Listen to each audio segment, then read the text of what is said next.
No, I think that's just going to become the thing where we don't know where we are at any time. That's just the joke now.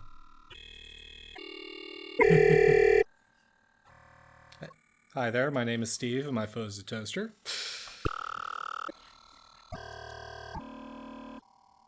I mean, I feel like I have a clever catch on my username, so I have to be all proud of myself every single time I use it. Just like, yeah. Exactly. But yeah, so yeah, this is Chewing the Breeze. It's a nice little video game podcast, or primarily a video game at the very least, where we're talking about kind of whatever we feel like talking about. You know, today today we're going to talk about like a lot of roguelike or roguelite games with a particular focus on Hades, because I feel like I mean, feel free to agree or disagree with me, but we did choose that as the topic, so I think you'll agree. It's one of the best roguelikes that has kind of hit the market in the last couple of years. Most accessible is a very, very good one. And technically, they announced Hades 2, like, at one of the... Yeah, well, I mean, yes.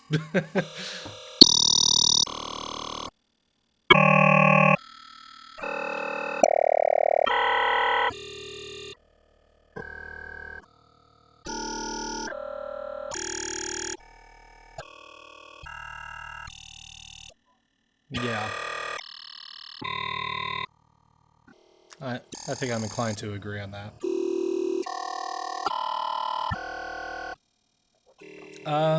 Well, I'm excited to announce that I have finished a couple games recently, which I feel like a couple new games, I should say, because like I feel like a lot of times if I'm playing like a game I've played before, I'm more likely to finish it. Other times I just kind of seem to drop stuff out. But I did finish A Hat in Time, or at least I finished the base game of A Hat in Time, and I finished kind of for Halloweeniness. I finished The Return of the Obra Dinn, which I'd only just barely started once before. And once I finally got into it and kind of understood, oh, this is how this, oh, okay. And getting to learn the whole story stuff, it was really, really, really cool. So, uh, a couple new games under the belt that I'm pretty happy about.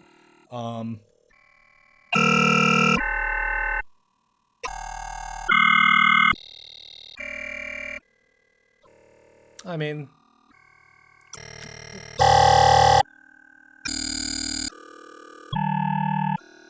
yeah.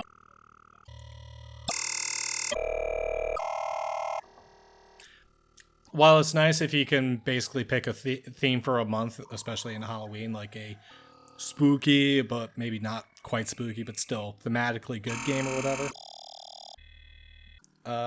I'll take your word for it.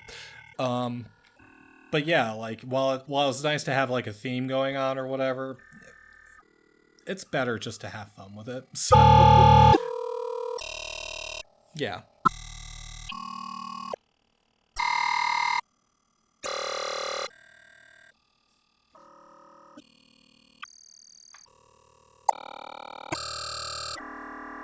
Yeah. Well, I mean, I think that's actually one thing that I've been doing recently with my streaming stuff is I've kind of been focusing more on one game and getting through it. I've actually been enjoying that a lot more. I used to be a lot more like scattershot with, oh, I'll do this, or I'll do this, or I'll do this, or I'll do this, or I'll do this. Exactly, yeah.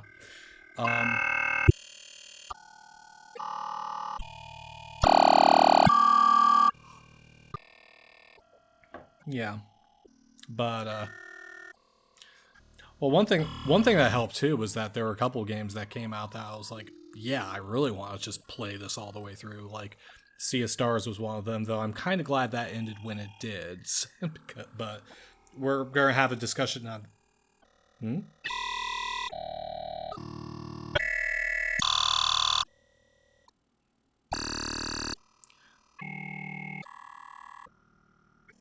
Like, I think if it had gone on for like 2 more hours of gameplay, I would have thought like, yeah, like I like it would have felt more like a chore to finish it. Like for the most part, I think it was a perfect encapsulation of like what I was looking for. But we'll have more of a discussion on that on a future episode of Chewing the Breeze. Yep, because you know, there's a lot to discuss, I think, with that game and The Messenger. But and funny enough, I think you also want to talk about Hat in Time, though. You still need to play through that one, right? Yeah, it's a good game. I think you'll like it a lot, and I have to like, even though I already had it, I hadn't played it, and so I kind of appreciate you saying, "Yeah, we should do that one." I'm like, okay, and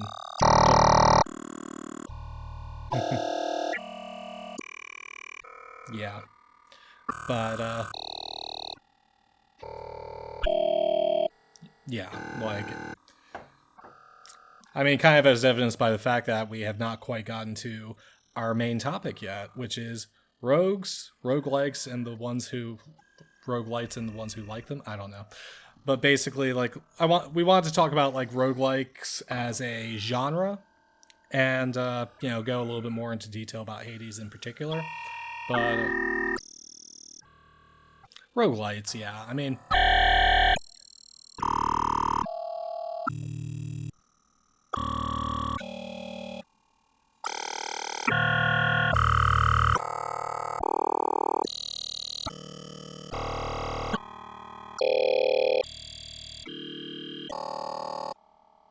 yep. Well, I mean, as far as roguelike experience for myself, like, like, I'm going to say like a lot, and it's going to sound like a Valley Girl. Why not? It really is. I will try my best. We will, like, damn it. Anyway, moving on. For roguelikes, I have played a little bit of NetHack, and then I feel like the most recent example of a pure roguelike game, in recent memory for me at least, was Dungeons of Dreadmore, which I just looked up a bit ago. It was released in 2011. Dungeons of Dreadmore was a perfectly fine game. It was a little bit less smaller in scope than, like, a lot of the old roguelikes, ironically enough. But then again, like, NetHack, like, allowed you to start as a lot of different types of characters, often gave you, like, a pet that you could actually train up a little bit, and essentially, like, as you're going through like you're going through like dungeons, it's as you said, it's turn based. Like, so one movement is basically its own turn, and you could run into it where it's just like, okay, if you're slowed, one movement space might take up multiple turns, so like you have enemies like almost flash stepping around you or whatever. But when it comes down to it, though, like, one thing that it's, as you said, like, randomly generated and permadeath. So the entire idea, like the entire gameplay loop of all of the old roguelikes, was basically you start a new game, you go through it and just see how far you can get, all the while like juggling your resources to see how to increase your survivability as much as possible. And essentially, the roguelites have just taken that concept and kind of applied it into a lot of different genres that are that do some interesting things. So I definitely want to name off some games that talk about it. But kind of before that, like, what's your take? Like, what's your takeaway on roguelite gameplay? That's a good one.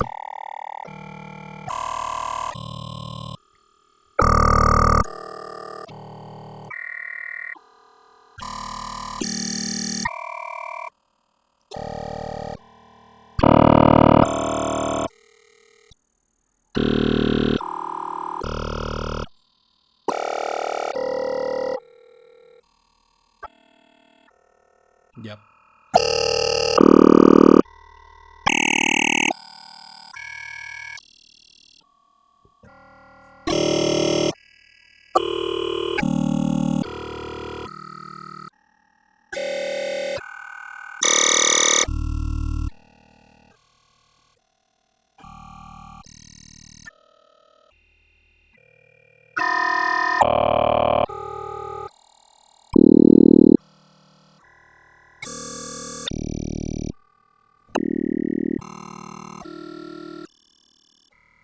Yeah.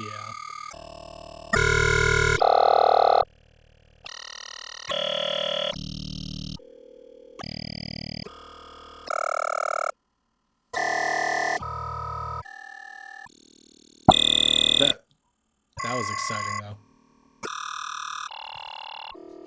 Mm-hmm.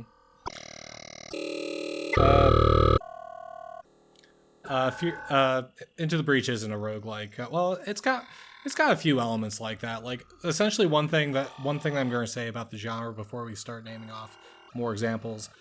And this encompasses I think everything that you were just mentioning too.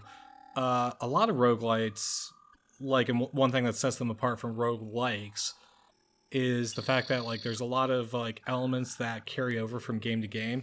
So if you play a roguelike long enough, you will probably see the ending, just because like your character, like, if not your individual characters are getting stronger, but like your starting loadout starts to get more expansive, and you start to get like different things. You get more options to go like particular.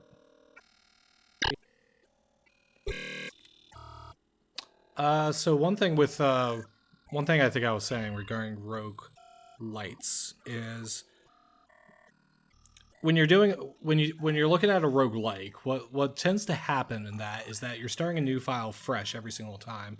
There are some situations where it's just like you could leave like a character could die, and then like that character's like could leave a bones file behind, so that like when you load up the game again with another character, you could wind up with a like reference back to the previous characters. Or I don't think Rogue Legacy did that too much. What Rogue Legacy did a lot, what did was basically like keep track of like, oh well, this is your family line, and every single time one character died, like one of their sons or daughters would take over. Here's an example. So, like I said, I played NetHack, and in all the times I played NetHack, this did happen to me once, where I had a character, they died, and then as I was playing with another character later on, essentially I encountered the ghost of the character that I played before, who had died, and I found their gravestone and like all that fun stuff. Now the hilarious thing is this is kind of probably the precursor to basically like the macro game that occurs with roguelites nowadays. Because nowadays, like, even if you play through a roguelite long enough, essentially you're going to start getting bonuses that you can purchase towards your gameplay that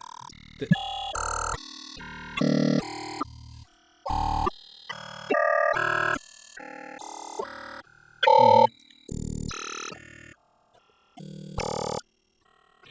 Yeah.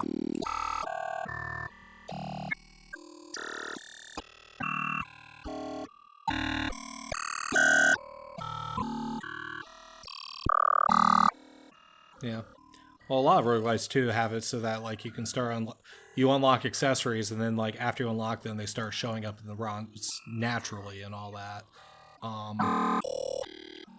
Binding of Isaac did that. I'm very certain that Return of the Necrodancer did that. Crypt of the Necrodancer. Just kind of looking over the games I wrote down. 20XTX, and I think to an extent 30XTX, also did that. 20XTX is basically like, it's a roguelike, but like a Mega Man like platformer, or Mega Man X like platformer, I guess I should say. And 30XTX is the sequel that I haven't played as much of. I played a little bit of it in early access. But yeah, like so you get a roguelite, you'll probably get through it like with just enough deliberation over time. A couple of other games that another game that I liked a lot, where basically it kind of starts you fresh every file, except like you can start to unlock additional like ships that you can go through, is FTL, Faster Than Light. Essentially that's like it focuses. Yes. Yeah. Subset Games, yeah. Subset Games, by the way, being one of those game companies that they could probably release they could announce anything and I'd probably buy it like sight unseen because I'm just that impressed with their library so far. Granted, it's FTL and Into the Breach, but both of those games were high quality games, and then they released DLC for each of those games for free. And I was like absolutely stunned at like, you know, the high quality of the original game, and then like, you know, the additional content that they could have charged for, but they didn't. So it's just like, no, I need to support them wherever I can. So release another game, I'm buying it.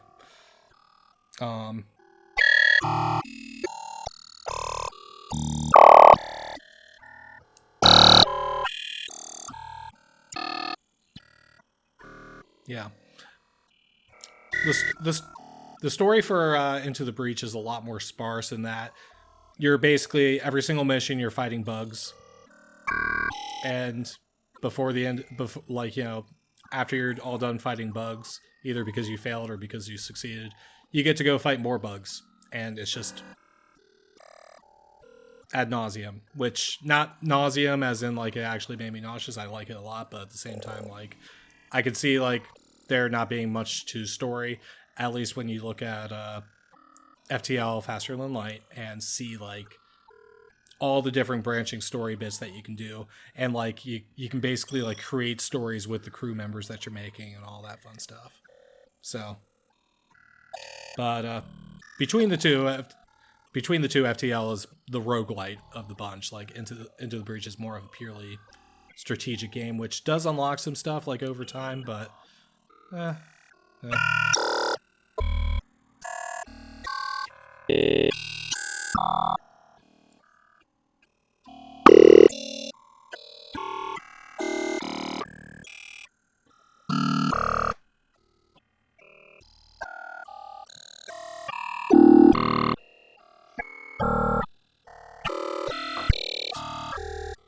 you said super intricate, I was about to say Dwarf Fortress, but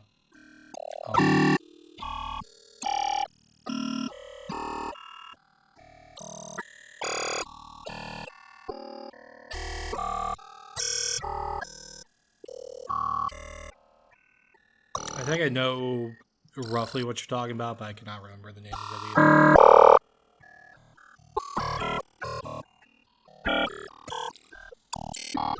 Over the head, isometric. Well, I think I was more saying isometric, but like an overtop view, like just not straight over top, but at an angle. Ah, okay.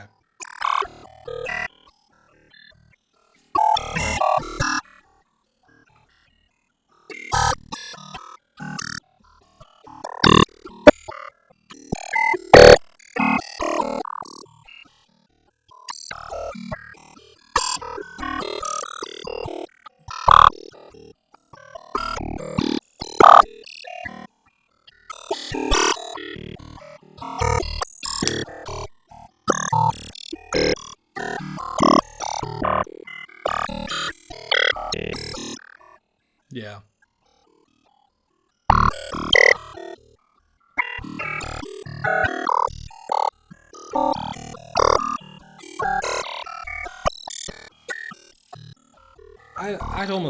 I'd say that there's a lot, like the roguelikes have been, or roguelikes and to extension roguelite have been such a, like, yeah, they've been such a trendsetter in a lot of stuff that it's hard to name something that wasn't at least partially inspired by it, because I mean, Diablo is like one thing that kind of comes to mind with me, is that randomly generated dungeons, like, you know, as you're kind of going through, random drops and like random loot, random drops from enemies and stuff like that, occasional events and all that.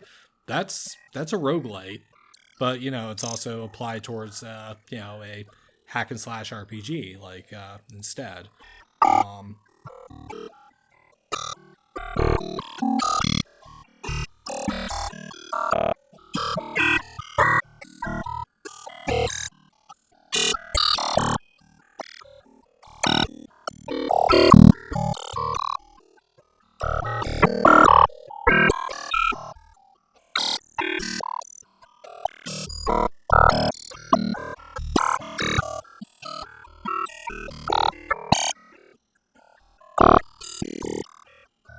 Oh yeah, I'll do that a few times. I bet. Maybe if I come back.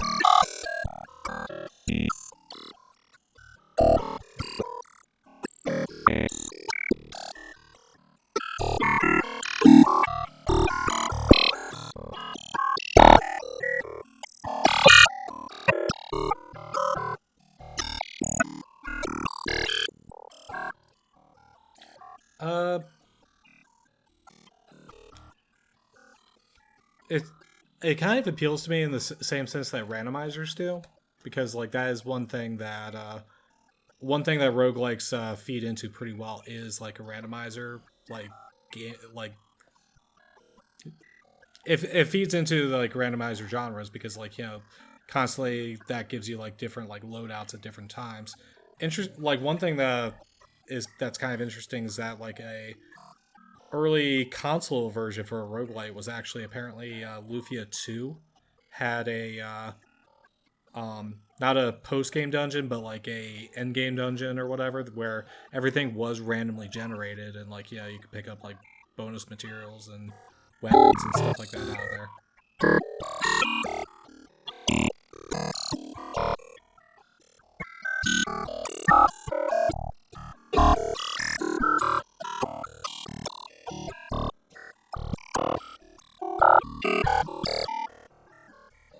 Yeah. Well, I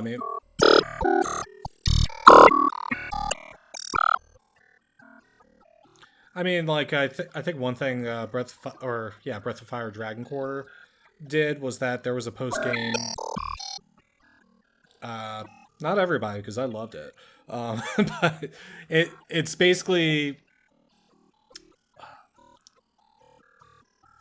it's weird to talk about because like Breath of Fire 1 and 2, like that like I feel like Breath of Fire 3 is really where the series hit its stride.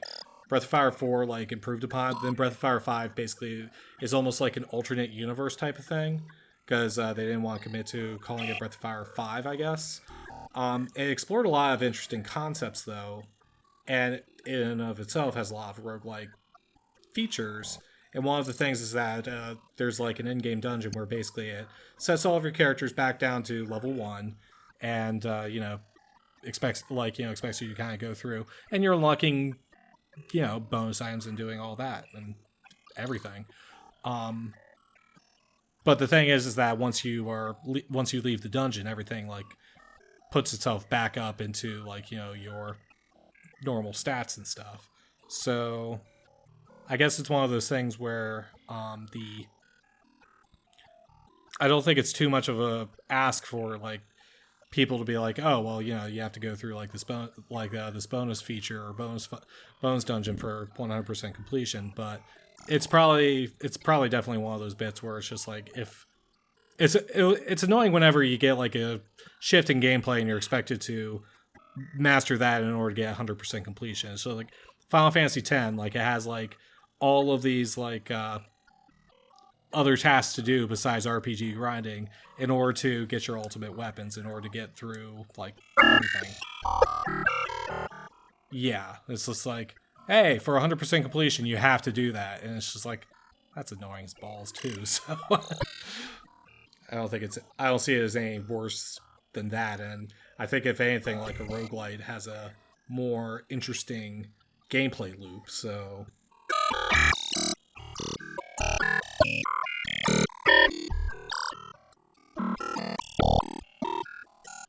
yeah. Mm-hmm.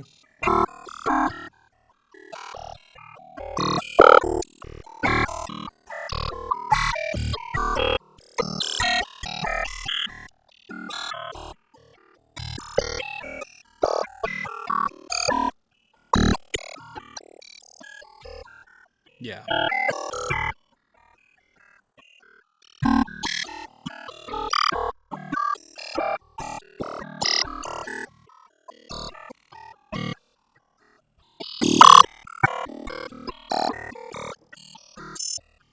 Yeah.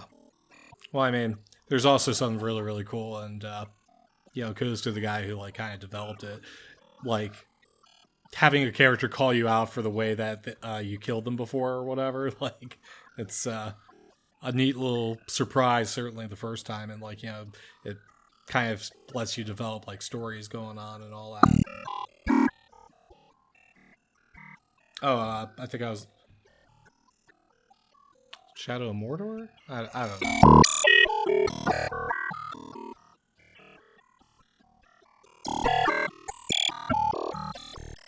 Got it. Yeah, like Nemesis. The Nemesis system was in both. It looks like Mordor was good. War had the full system. Got it. Okay. But yeah, like a couple of other roguelites I wanted to call out. I mentioned Lufia, 20xdx, 30xdx for your platforming Mega Man-ish ones. Dead Cells was one on my list here. Yeah, like different castles and areas you can go through. Dead Cells is very, very good. Rogue Legacy, I like that one a lot, though. I haven't played Rogue Legacy 2 at all. And, yeah. Well, I will say one thing about Rogue Legacy 1, like as a point against it. There is a lot of grinding that you have to do in order to like 100% complete it. And you don't have to 100% complete it to win, but it does just kind of get exhausting to be like, oh, okay, I got, let's say conservatively, there's 25 different upgrades that you can seek on your manor, and then each of those upgrades like has 5 different levels to it, and just over time it's like, oh, geez, okay. Oh, by the way, you also have 5 different pieces of armor, or like 5 different equipment slots, 5 different pieces of armor to put in each one of those ones, like to choose from, so you can mix and match as much as you like. Oh, by the way, you also have 5 different rune slots or whatever, and 5 different like things to put in that, and it's grindy as hell. I will say that the randomizer I've played of Rogue Legacy has been good because it kind of expedites a lot of the grinding in that. So, I like Rogue Legacy. Like, I feel like I'm not giving it a good shout out, but at the same time, like,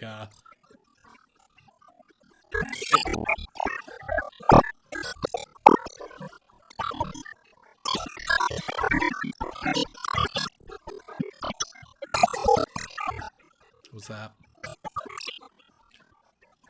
I like Spelunky a lot. I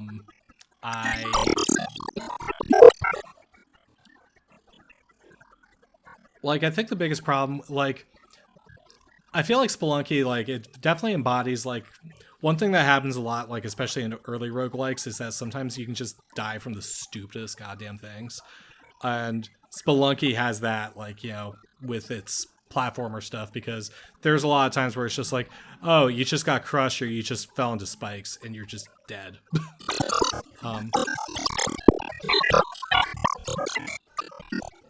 Yeah. I mean, I will say I enjoy it a decent bit. I don't think it's weird to me, like, some of the multiplayer focus on it. Like, I guess I'm glad it's there, but also I feel like it can be so discouraging when, like, you know, I'm playing with somebody and I'm not playing up to their level or they're not playing up to me. So, yeah. Mm-hmm. How far are you? Because I think I'm further in that game than you are right now.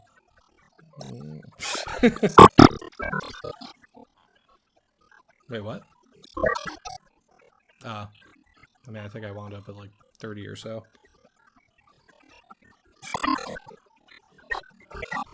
Yeah.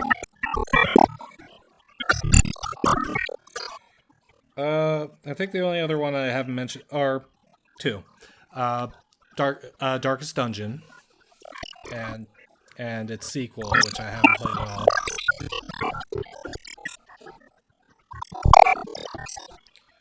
The only reason why it's not is because like your characters can all like even if your characters die and all that, you can just recruit new ones. So, I mean, I guess it's a it's a roguelike in that if you're trying to keep like a particular party. But even at some point, I think in some point of that game, if you get far enough, like, you know, eventually your character, like the characters you've leveled up aren't even going to go like to lower level dungeons anymore, which is a balancing act, like, you know, a way to balance the game and like make sure you're not just using the same people over and over and over again. But yeah. And then the another one that I played recently that I believe is still in early access, but has a fun little collab or co-op. Why did I say collab? Co-op gameplay is Ember Knights, and yeah, and I like that one a decent bit. Though I think basically like with it being in early access, I finished the game in a couple of runs, and I'm like, okay, more please. Oh, okay.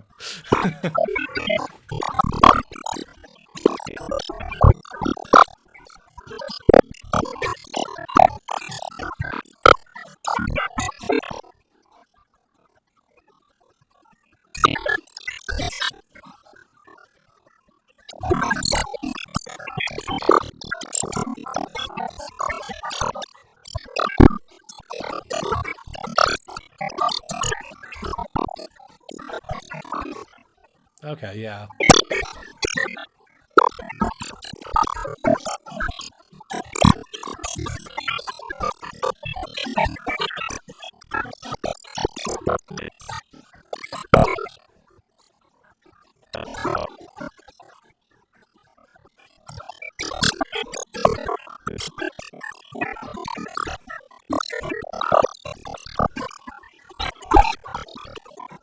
Yeah, it is actually.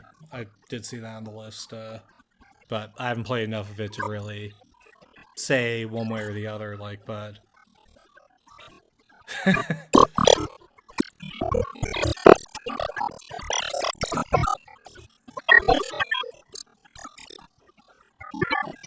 yeah,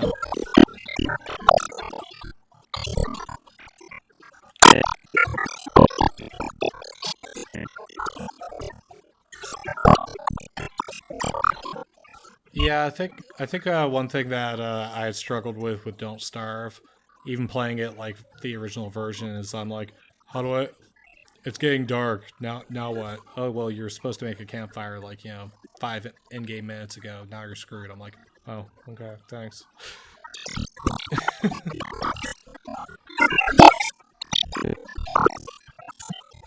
Yeah,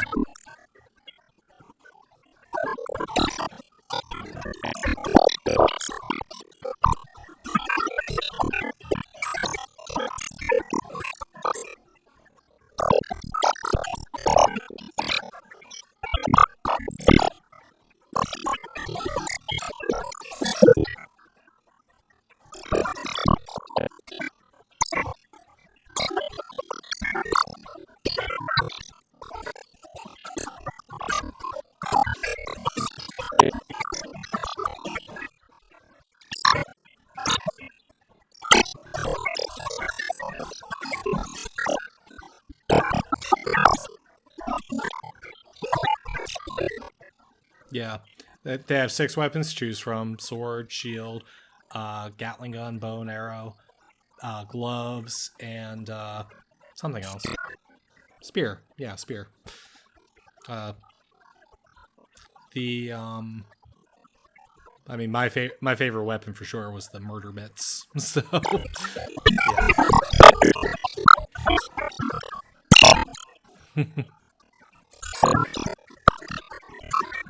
yeah, I mean, I think they like the weird thing with the gun, like gameplay wise, is like, you know, it's the only weapon where you basically have to like keep in mind that, oh, I need to reload and do this and do that, like, so. Well, yeah, but like you know, the bow and arrow is just like, okay, shoot, shoot, shoot. Sword, you swing, swing, swing. You can, and then like, you know, just the one. It's the one deviation from like, you know, your combat gameplay where it's just like, oh, you have an extra element to think about here, outside of like the other bits there. Um, But yeah, I mean, like, story-wise, it's basically about Zagreus, the son of Hades, who wants to break out of the underworld and get to the surface. And so you have to go through a couple different areas and deal with all the bosses along the way. And you're going to die a lot, unless you're really, really good at the game, or get really, really lucky, or both.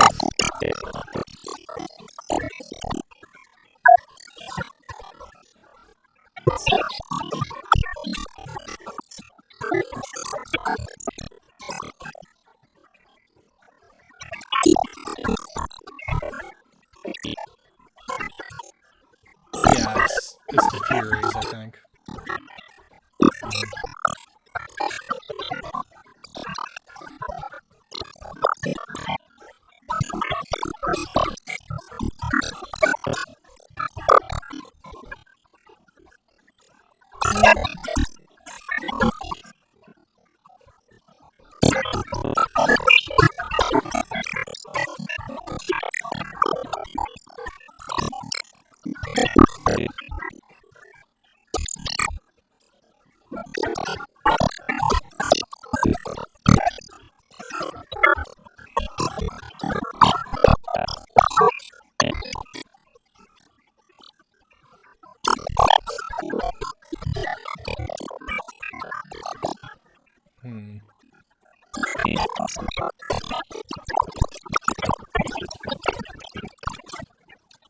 Yeah, I'm doing some thinking, like, because I definitely picked up all the boons at least once because I wanted it for 100% completion.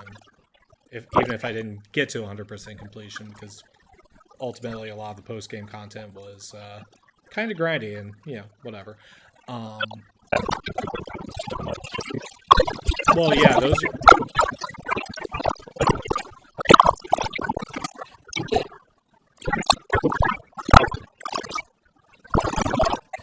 Yeah.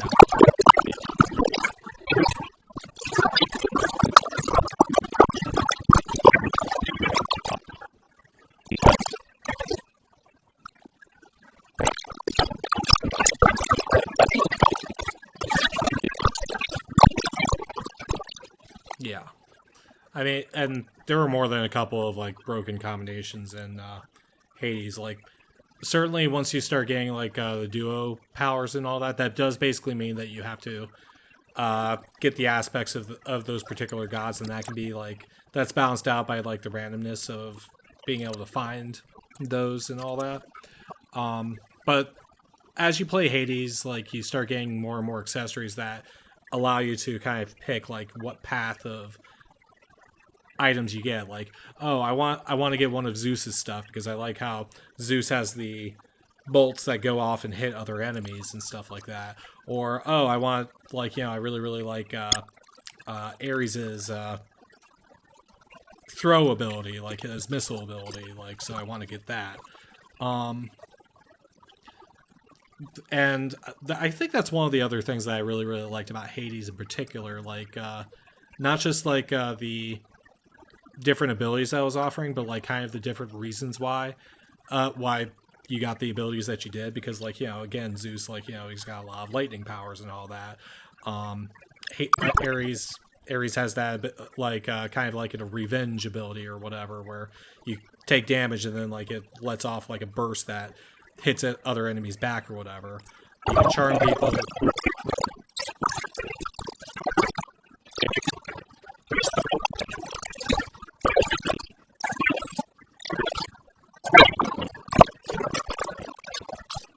Well, I mean, sure, but, like, I think more revenge effects were associated with Ares than most of the other gods or whatever. I could be wrong. It's been a while since I played. But,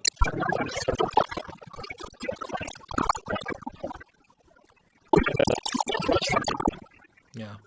Well, I mean, and the other thing I'll definitely say about it, though, is that, like, one of the more interesting things was kind of the framing, because one thing you run into with a lot of, like, stories is, like, people working with, like, all this, like, they basically are working with their own IP or whatever. This is something where, like, you might be surprised to learn that Greek mythology is public domain. They can do a lot of interesting stuff with, like, you know... Winnie the Pooh is, you know, the greatest Greek god. It's confirmed. But no, I mean, like, there's a lot of very, very interesting things that they can do with these stories that have been around for so long. And I think they did a very, very good job of, like, capturing the essence of all those stories, like, all the stories and stuff, while at the same time bringing some interesting points in. Because, like, you know, they give you, like, all sorts of fun characters, like... Sisyphus, like, you know, who's basically hanging out with a boulder, like, you know, in like the lower levels of Hades, and Boldy, yep. Yeah, they give you like Thanatos, and they even, like, you know, kind of poke a couple of, like, or make a couple of nods towards the fact that it's just like, yeah, so wait a minute, I thought you're like You're deaf then, are you? Like, doesn't that mean that you work with that? And, you know, it kind of does nods to, like, you know, some of the inconsistencies that are introduced by Greek mythology and stuff like that. Like, I think, not to go into, it's not really too much of a spoiler. It's just kind of like one point where Dionysus is like, you know, Zagreus is just like, yeah, can you just say that me and Dionysus are the same guy? And that's actually apparently like a nod to, like, Greek mythology, like, kind of confusing it at times. Like, so, I mean, I think that it's definitely a situation where they did a lot of really interesting research and, you know, had a lot of fun with it. And I think all the characters, like, you know, but at the same time, the game stays consistent and true to itself, like, in terms of, like, how they want everyone portrayed. They of course take some creative liberties, but that's kind of like storytelling for you. Like, you know, it's kind of how it's just kind of been passed down. So yeah, like, I definitely like a lot of what Hades does, like, you know, outside of even just its roguelike effects and all that. I think it's really, really interesting that it's just like, well, you know, the reason why we're helping you is because we want you to break out and join us on Olympus and stuff. Well, okay, cool.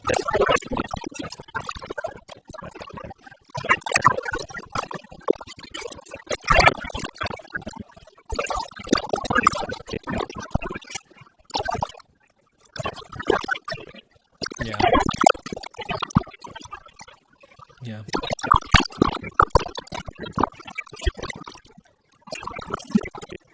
Mm-hmm. I mean, yeah.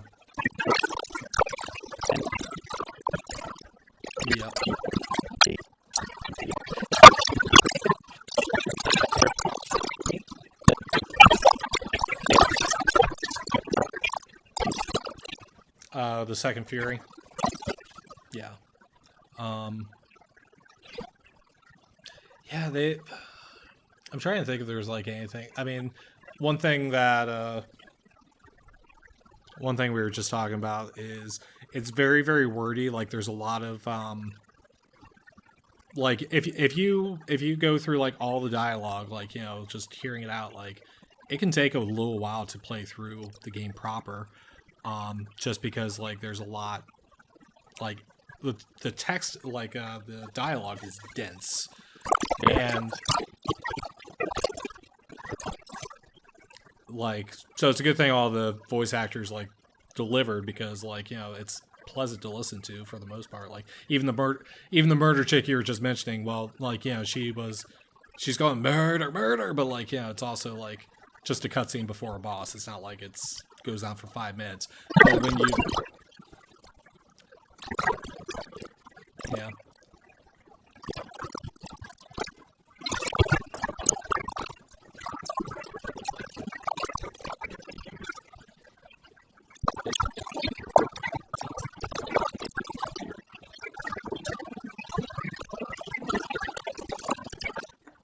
It would have been good to have one prepped, but now I can't really think of anything. I mean, I'm kind of the opinion, though, like, if you know, a decent looking roguelike comes up, like, I feel like it's hard to miss the formula, like, when you're doing that, because the roguelike gameplay loop just kind of works really, really well. it can be a little bit of a time sink where it's just like, oh, each run of this game can take upwards to an hour. And it's just like, oh, I just died. I bet I have time for one more. And then all of a sudden you're getting trapped into a longer game, or it's like, oh, I died in 5 minutes. Crap. Well, that's hardly a run. Let me go and try again. Like, so they can have kind of a sneaky time sink element to them for sure. But nah. I think one other thing I want to say about Hades though is that like lots of different styles that you can go through, because like you have a lot of different characters, or you have a lot of different gods or goddesses, like, you know, they're boons to explore. You have a lot of different weapons to explore. Even after like as you're going through and like picking up more and more resources, like you can basically ingratiate yourself with other like characters and stuff like that, and get accessories that can also change your gameplay around a little bit.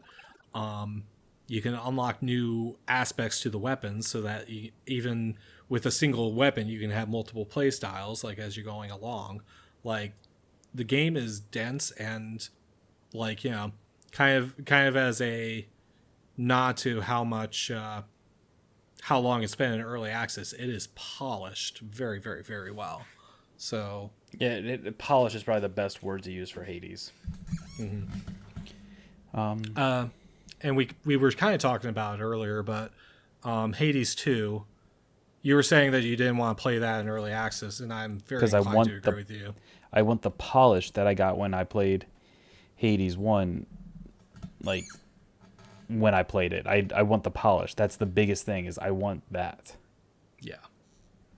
And plus, I feel like one thing that can kind of be worrisome when you're playing through something that's in early access is even if they decide to do like a change with the story and stuff like that later, like just having that initial experience of the story one way kind of makes me enjoy the story a little bit less, when it's just like, oh, they decided to change this because it wasn't meshing as well, and I'm like, oh, I still remember it the unmeshed, like the way that didn't mesh well. I don't know. I want to see the final product, I guess, is what exactly. Yeah, because it's all trial and error. I just don't want to be part of the trial and error. Yeah. So I don't know. Do you have anything else to add for Hades? I feel like this is a good stopping point. Unless you have more. I think I'm pretty good with it. Yeah, so that has been... Why am I looking at my watch? That has been our talk on roguelites, everything in between. I'm pretty sure I said the same word twice just then, but I don't know. I think... No one knows. There's no evidence of it to support one way or the other. So, I think probably in 2 weeks, I think... You think we're finally ready to just do it? You're thinking.